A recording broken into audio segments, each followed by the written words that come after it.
Hi everyone आज Sunday थिला आउ मु सखाळु रेडी हेके बाहरी पड़थिली मंदिर जिबा थंबनेल देखि तो बुझी पड़थिबे मु को मंदिर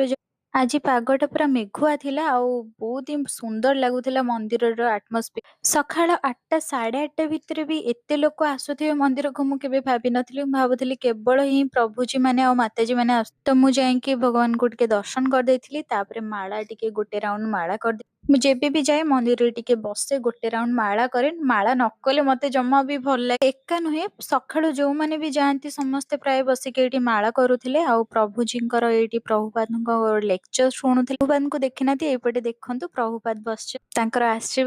ତାଙ୍କର ଆଶୀର୍ବାଦ ଥିଲେ ଭକ୍ତିରେ ଆପଣ ମାନେ ବହୁତ ଆଗକୁ ଯାଇପାରିବେ ତାପରେ ଏଇଠି ଦେଖନ୍ତୁ ବହୁତ ହିଁ ସୁନ୍ଦର ସେ ସଜା ହେଇଥିଲେ ଯେହେତୁ କାଲି ଅଛି 11 ବ୍ରତ ସେଥିପାଇଁ ଆଜିଠୁ ବହୁତ ହିଁ ଡେକୋରେସନ ବଢିଆ ସେ ମୁଁ ପହଞ୍ଚିଲା ବେଳୁ ପ୍ରାୟତଃ କେହି ଆସିନଥିଲେ କେବଳ ଡ୍ରାମା ଟ୍ରିମର କିଛିଟା ମାତାଜୀ ମାନେ ଆସିଥିଲେ ତାପରେ ସବୁ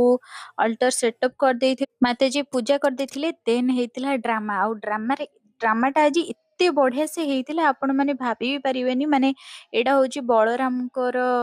ବିବାହ ମାନେ ବଳରାମ କେମିତି ବାହା ହେଇଥିଲେ ମୁଁ ଆଗରୁ ଜମା ବି ଜାଣିନଥିଲି ତାଙ୍କ ସ୍ତ୍ରୀଙ୍କ ନାଁ କଣ ଏଇଠି ଆପଣ କମେଣ୍ଟରେ ନିହାତି କହିବେ ତାଙ୍କ ସ୍ତ୍ରୀଙ୍କ ନାଁ କଣ ଏଠି ମୁଁ ପ୍ରସାଦ ପାଇ ଦେଇଥିଲି ଆଉ ପ୍ରସାଦ ପାଇକି ମୁଁ ରୁମକୁ ଆସିଥିଲି ଏଇଠି ଭିଡିଓକୁ ଏଣ୍ଡ କରୁଛି ଯଦି ମୋ ଭିଡିଓ ଭଲ ହେଇଥିବ ଚ୍ୟାନେଲକୁ ନିହାତି ସବସ୍କ୍ରାଇବ କରନ୍ତୁ ଜୟ ଜଗନ୍ନାଥ।